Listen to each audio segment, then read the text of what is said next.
हरियाणा में नॉमिनेशन का आज आखिरी दिन है और इस बीच लगभग अधिकतर सीटों पे अलग अलग सियासी दलों ने अपने कैंडिडेट्स की, अपने उम्मीदवारों की जो घोषणा है वो कर दी है। सबसे पहले अगर कांग्रेस पार्टी की बात की जाए तो हरियाणा में कांग्रेस की एक और लिस्ट जो है वो जारी कर दी गई है। कांग्रेस ने आज 2 उम्मीदवारों की लिस्ट जो है वो जारी की है।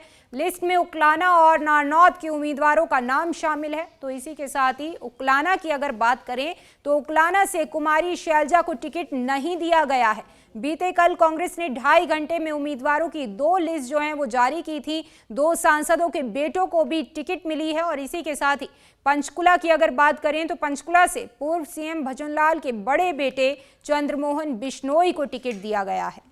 हरियाणा में कांग्रेस की एक और लिस्ट जो है वो जारी हो गई है। लिस्ट में 2 और उम्मीदवारों की घोषणा की गई है।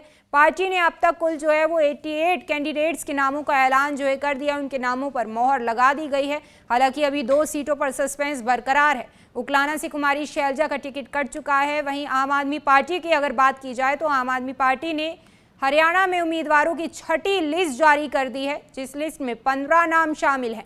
पानीपत सिटी से रितु को टिकट दिया गया है। तो वहीं अब तक कई कैंडिडेट्स जो हैं लगभग आम आदमी पार्टी उतार चुकी है, कुछ का ऐलान होना बाकी है।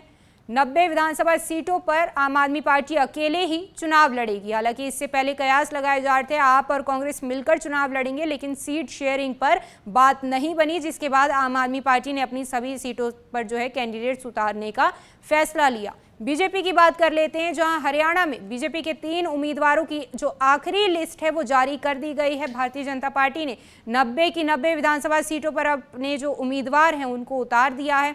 आखिरी लिस्ट में 3 उम्मीदवारों के नाम शामिल हैं। पूर्व प्रदेशाध्यक्ष रामविलास शर्मा का टिकट जो है वो काट दिया गया है। तो वहीं सिरसा सीट से रोहतास जांगड़ा को टिकट दिया गया है। महेंद्रगढ़ सीट की जो है वहां से कंवर सिंह यादव को भी उम्मीदवार बनाया है।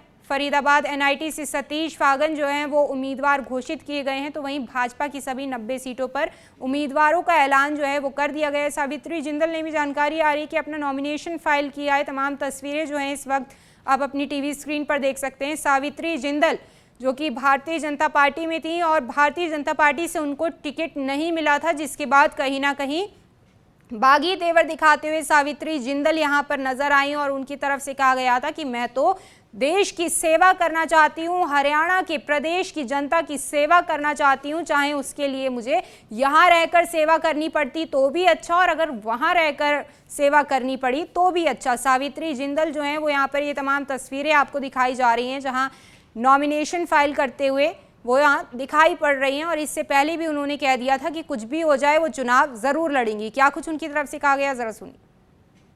मेरे हिसार परिवार का आदेश हुआ मैं नॉमिनेशन भरूं और क्योंकि मैं 5 साल की सेवा करना चाहती हूँ। मेरा लास्ट चुनाव में मुझे था कि मैं चुनाव लड़ूं और उनकी सेवा करूं। तो मेरे हिसार परिवार ने मुझे आदेश दिया कि आप नॉमिनेशन भरिए और हमारे बीच में आइए। उनका मुझे भरपूर प्यार और समर्थन मिल रहा है और उनके प्यार और समर्थन को देखते हुए मैं आज आप लोगों के बीच में हूँ। दोनों की स्थिति काफी रही। कांग्रेस को लेकर कहा जा रहा है कि कांग्रेस की तरफ से ट्राई किया जा रहा है, लेकिन कांग्रेस की तरफ से टिकट नहीं मिलने के बाद निर्दलीय भरा गया। पहले से ही हमारा आज का ही भरने का था। कांग्रेस की ट्राई नहीं की। आपने खुद ने कहा आप उनके सदस्य हैं, फिर भी कांग्रेस से क्या आपको नकारा गया या कैसे क्या मना किया? नहीं, मैं तो कांग्रेस की टिकट पहले भी नहीं चाहती थी। मैं तो पहले भी मेरे हिसार वासियों ने यही कहा था कि निर्दलीय चुनाव लड़ो तो हमारा ज़्यादा अच्छा रहेगा, इसीलिए मैं निर्दलीय चुनाव